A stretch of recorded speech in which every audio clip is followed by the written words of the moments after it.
Good morning, everyone. Welcome. It's a gorgeous morning. We're delighted to have you here. My name's Kristen Lord. I'm the acting president here at the U.S. Institute of Peace. And on behalf of everyone here at the Institute, I want to welcome you here all this morning for a talk by the U.S. National Security Advisor, Ambassador Susan Rice, on Africa and America, Partners in a Shared Future. And I know there are many, many distinguished guests in the audience today, and we want to welcome you all. I especially want to recognize members of the diplomatic community, and particularly Dean of the Washington Diplomatic Corps, Ambassador Ohai of Djibouti. Thank you for being here. We also have many colleagues from the executive branch, from the Congress, non-governmental organizations, private businesses, scholars, and many others. To all of you, we're very, very pleased you could join us today. I'd like to give a special welcome to members of our own board of directors, our Vice Chairman, Ambassador George Moose, Dr. Joe Eldridge, and Ms. Wanda Nesbitt from the National Defense University. I also hope you get a chance to meet some of the members of our Africa team here at USIP.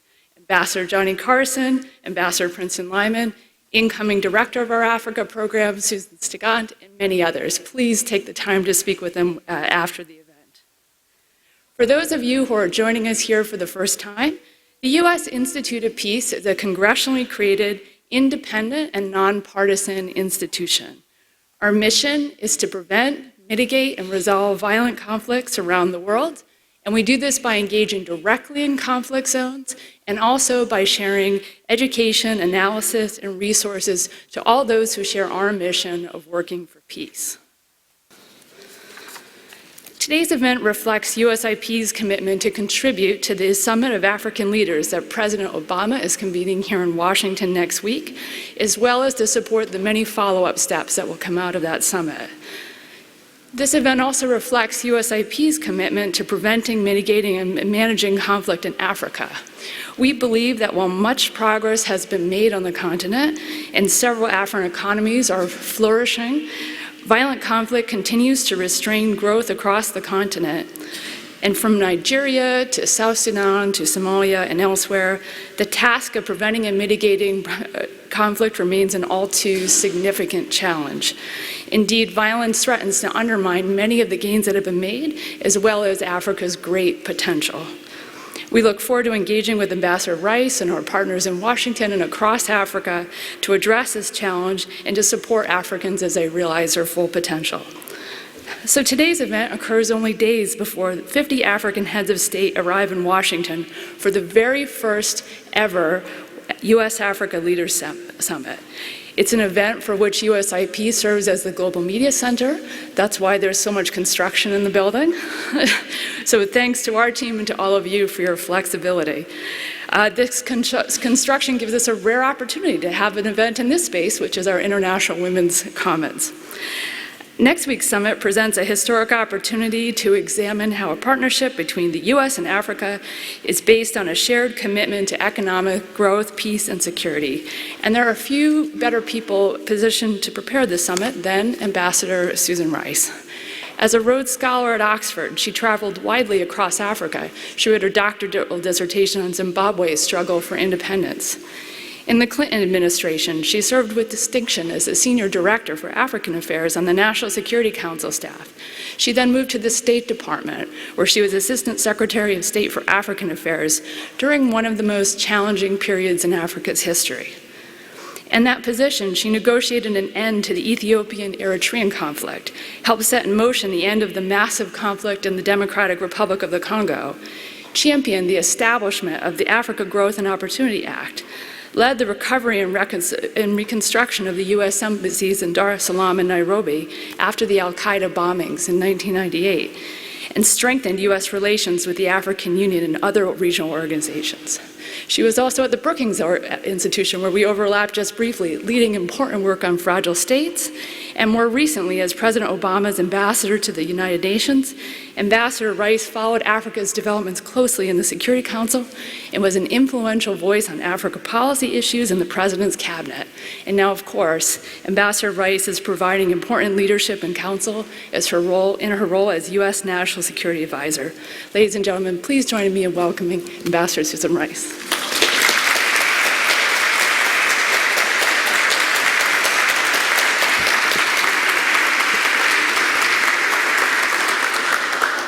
Good morning, everyone. Thank you, Kristen, for that very generous introduction, and thank you all for being here. In particular, I want to acknowledge and thank the members of the African Diplomatic Corps for being here, and it's wonderful to see so many friends and colleagues and folks that I've been honored to work with over many years.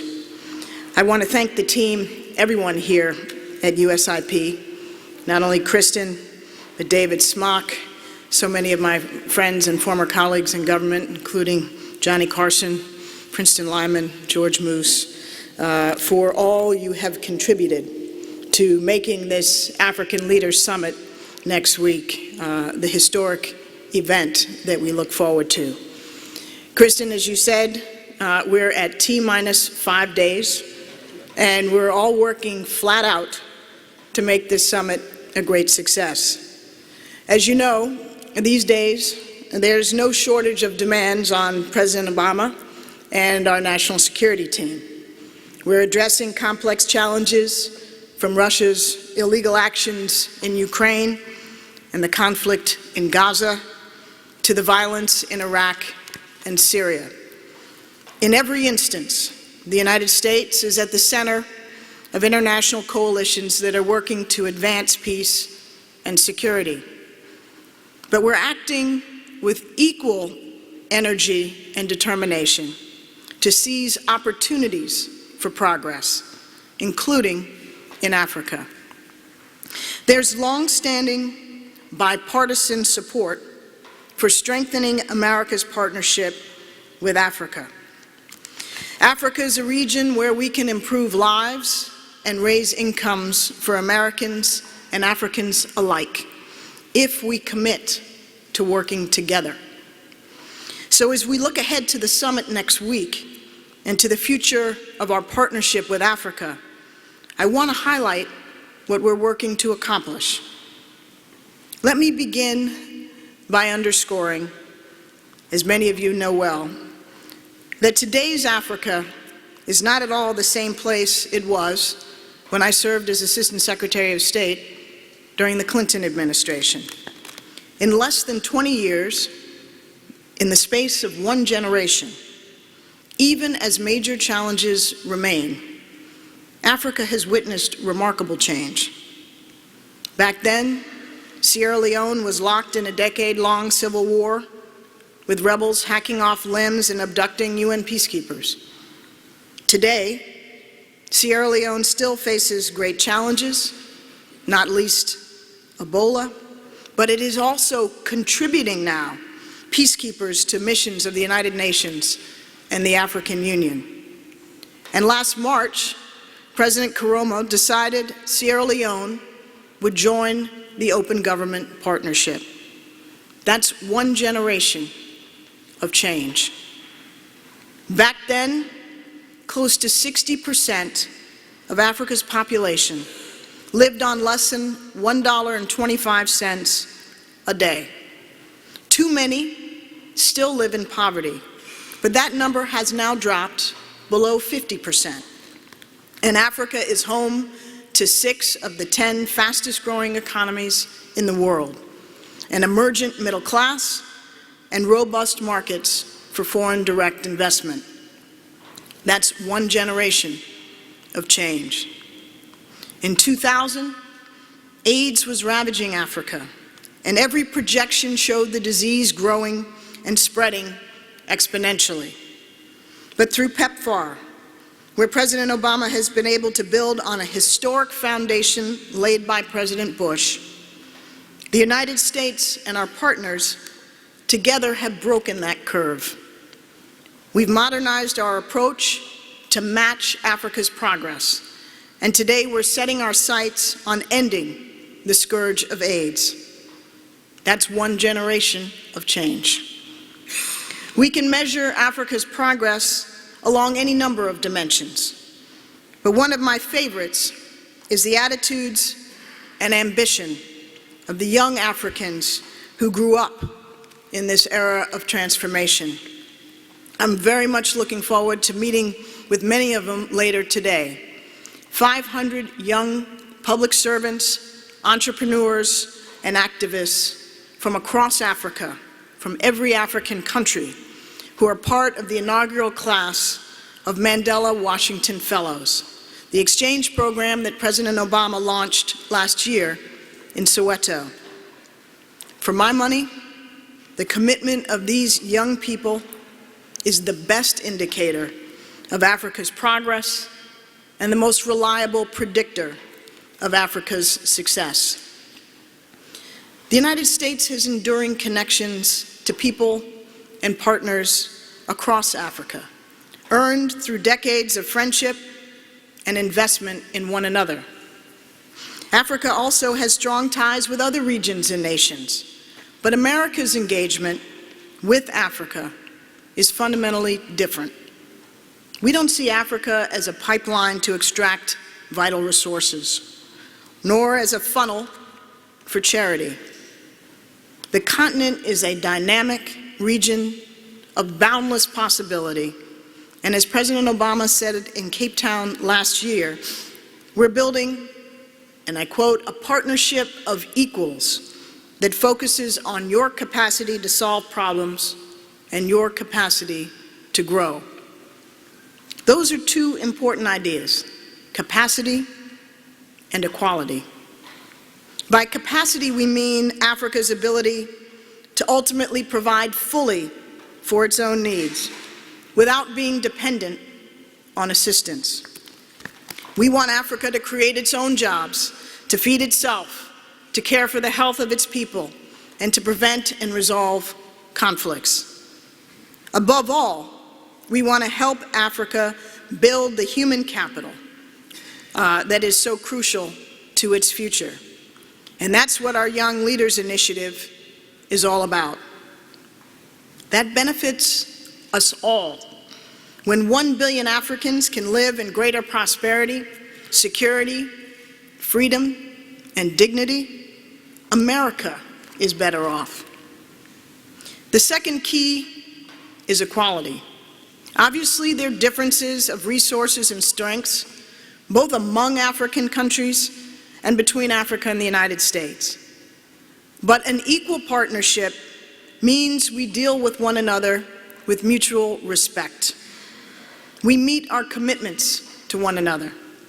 We work through differences together. Most importantly, equal partners tell each other the truth, even when we may not want to hear it. So, as long-standing friends, it's important that we speak to one another candidly. For all that Africa has achieved, progress has not come fast enough, nor spread far enough. Discrimination and habits of corruption still undermine many countries' ability to govern effectively.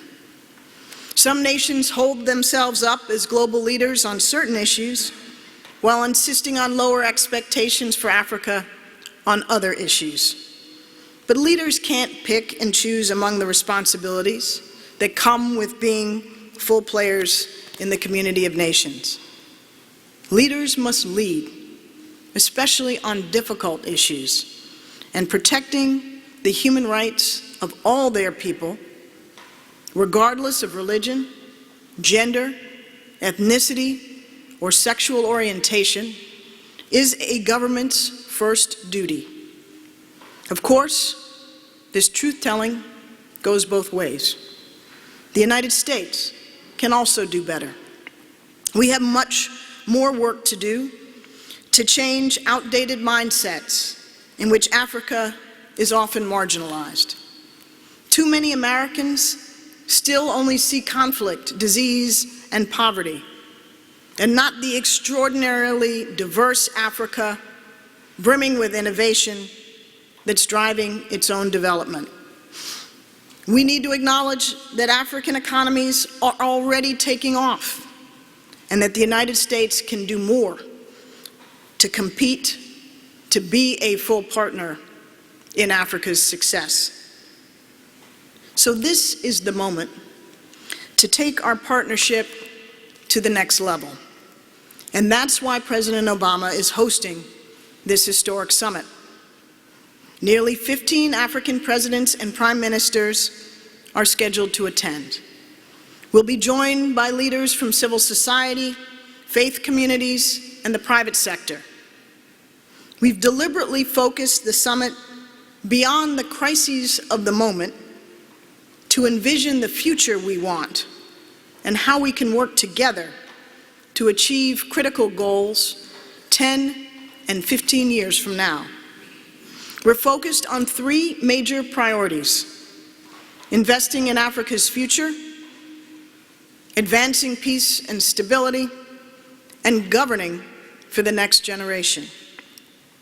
First, President Obama and African leaders will expand the trade and commerce that creates jobs in all our countries. That's what the President's Doing Business in Africa campaign is all about, making it easier for American companies to invest in African businesses. It's why President Obama launched our Trade Africa initiative to boost regional trade within Africa while expanding Africa's economic ties with the rest of the world. That's why Secretary Penny Pritzker led a delegation of American companies to Ghana and Nigeria in May. And that's why we're dedicating a full day of the summit to the U.S. Africa Business Forum. These efforts will lead to concrete progress, increased trade, more investment, deals that will support African growth and American and African jobs. With our partners in every region, we're building broad-based economic capacity. As part of this, President Obama will work with Congress to achieve a seamless, long-term renewal of the African Growth and Opportunity Act and to make it more effective.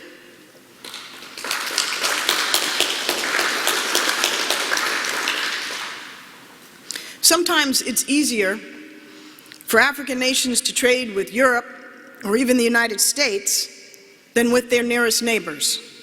So we want to break down barriers that stymie regional trade. Since 2009, we've worked with public and private sector partners in Africa to reduce long wait times at their borders and to coordinate customs procedures. It used to take 3 days for goods to cross the border between Kenya and Uganda. Now it takes 3 hours, a time savings worth about $70 million a year. We're utilizing trade hubs to improve border management and to help African firms compete in the international market. And one of the best ways we can support business across Africa is by expanding access to electricity. That's the impetus behind President Obama's signature Power Africa initiative, which is working with partners to double access to electricity and bring at least 20 million more households onto the grid across sub-Saharan Africa. With more than $9 billion in initial commitments from the private sector and much more coming, we're developing new sources of energy and enabling rural communities to plug into the global economy.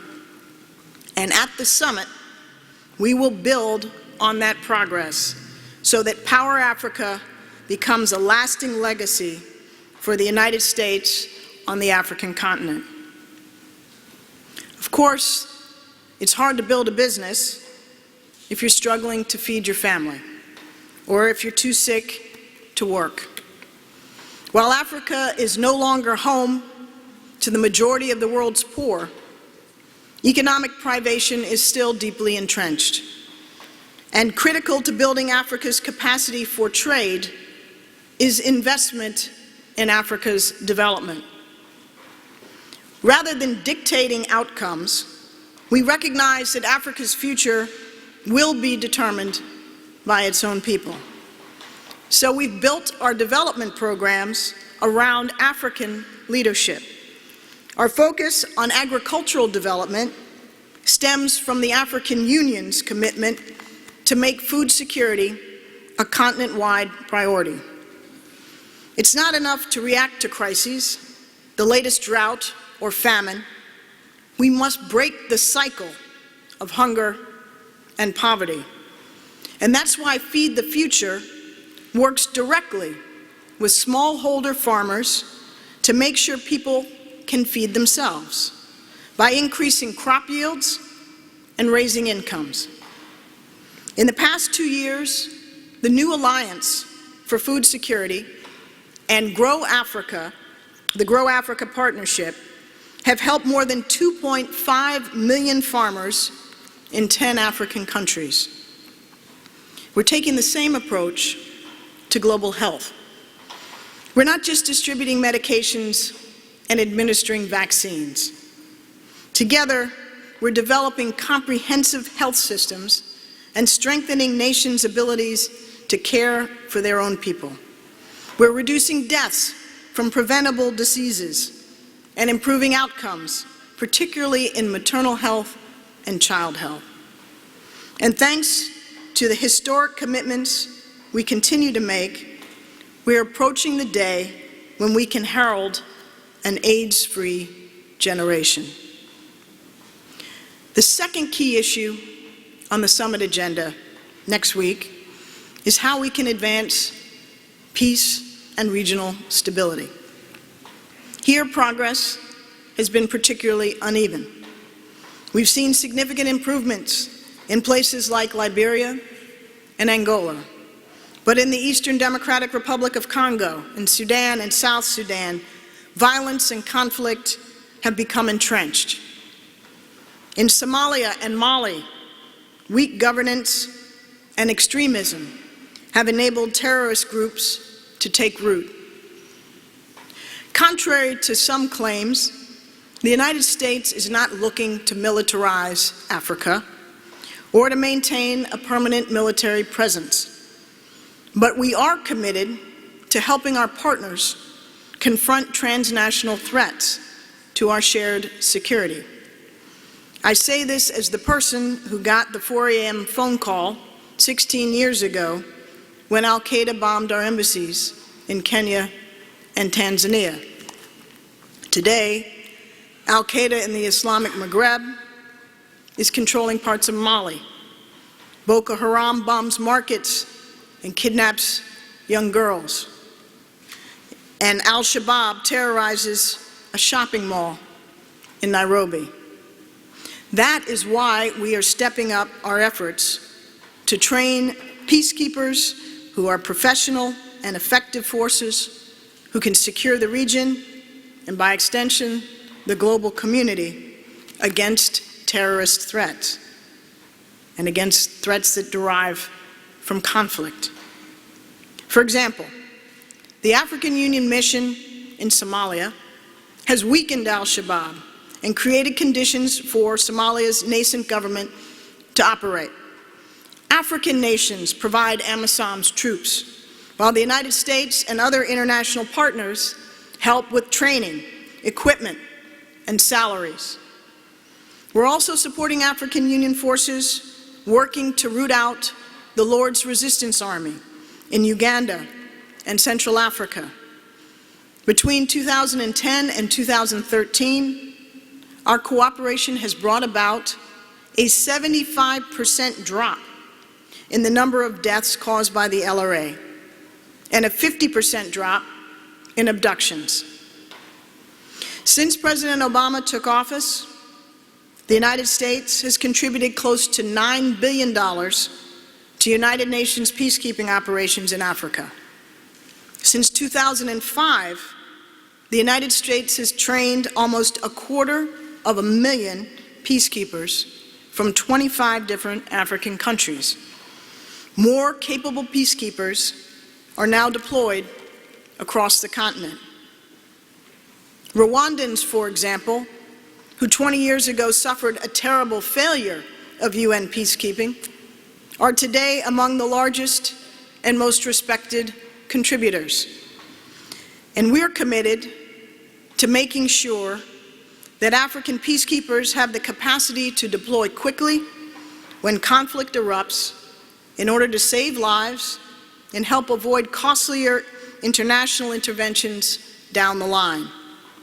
And that will be a major focus of our discussions next week, an area where America will continue to increase our commitment in the months and years ahead. Of course, true peace and security stem from a deeper place. People need to feel safe in their homes, confident they won't be targeted or victimized by corrupt systems. And that's why we're also partnering with African courts and legal systems and police departments to strengthen the rule of law and ensure justice is available for all. And that brings me to the third major issue on next week's summit agenda: governing for the next generation. In the past 10 years, 15 new democracies in every region have taken root in Africa.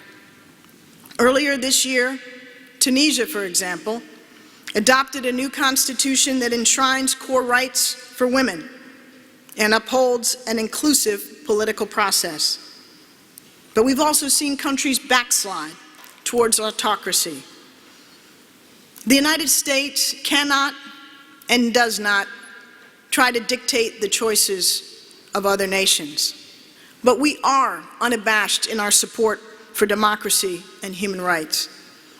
We will continue to invest in promoting democracy in Africa as elsewhere, because over the long term, democracies are more stable, more peaceful, and they're better able to provide for their citizens. But the reality is, in President Obama's words, quote, "Across Africa, the same institutions that should be the backbone of democracy can all too often be infected with the rot of corruption. This is something the people of Africa know they must tackle head-on, calling their governments to account and refusing to tolerate kleptocrats. And wherever Africans stand up to demand change, the United States will be there, backing their efforts. We're supporting strong institutions that facilitate the peaceful transfer of power. So far, 8 African nations have joined the Open Government Partnership, pledging to promote greater transparency and accountability. We're developing strategies to support civil society, particularly in areas where the space is closing for citizens to take action. We're working with partners across the continent to strengthen protections for women, minorities, and members of the LGBT community, because countries do better when they protect human rights and harness the talents of all their people. A major manifestation of our long-term commitment to Africa's future is the President's Young African Leaders Initiative. This initiative has struck a chord in Africa, which is home to some of the largest youth bulges in the world and is brimming with talented young people. Building on the success of this initiative to date, President Obama announced earlier this week that we're creating 4 new regional leadership centers to provide training, support for entrepreneurs, and regional networking opportunities in Senegal, Ghana, South Africa, and Kenya. Through the Yali Network, we're connecting young leaders with one another and with opportunities here in the United States. And over the next 2 years, we're going to double the size of the Mandela Washington Fellows Program so that 1,000 young leaders every year can come to the United States, develop their skills, build networks, and then return home and contribute their talents to moving Africa forward. Leaders like James McKinney of Kenya. James is with us here today. Let me tell you his story. When he was just 8 years old, James's grandmother gave him a chicken. Pretty soon he was selling the eggs, earning money to pay for school uniforms, and help rebuild his family's hut. That's how he got the idea for the One Hen campaign. If he could do it, he thought, so could other rural Kenyans.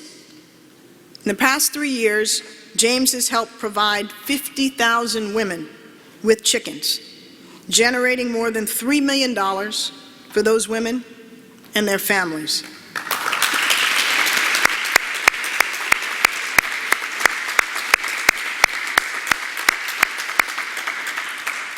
But James isn't stopping there.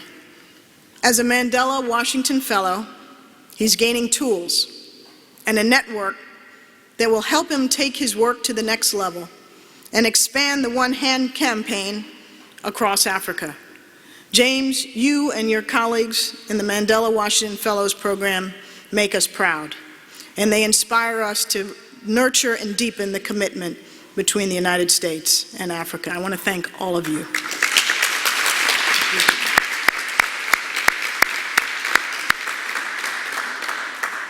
Just one generation of change can mean so much. We've seen it. But like James, we can't rest on what we've achieved. We've got to keep working for progress, shaping change in the right direction. And that's what the U.S. Africa Leaders Summit is all about. An opportunity to recommit to ending extreme poverty and reaching the day when families don't worry about where their next meal is coming from. It's a chance to boost ties of trade and investment, even as we ensure that the benefits are more broadly shared. It's a moment to redouble our joint efforts to end violence where it has haunted Africa for too long. That's what America is all about.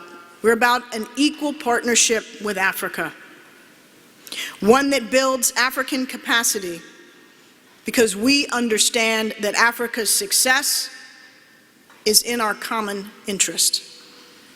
And 10 or 15 years from now, I'm confident that we'll be able to look back on this summit as a pivotal point.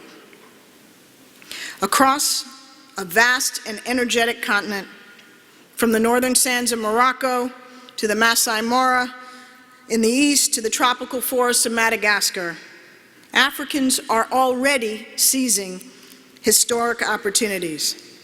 So as we prepare to host this unprecedented gathering of leaders, we want the people of Africa to know that the United States stands ready to join with you.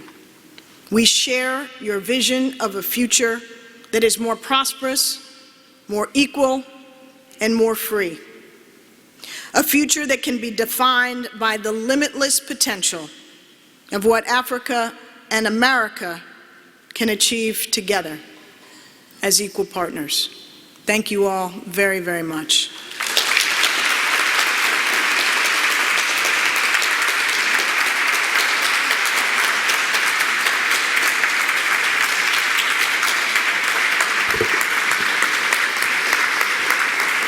Ladies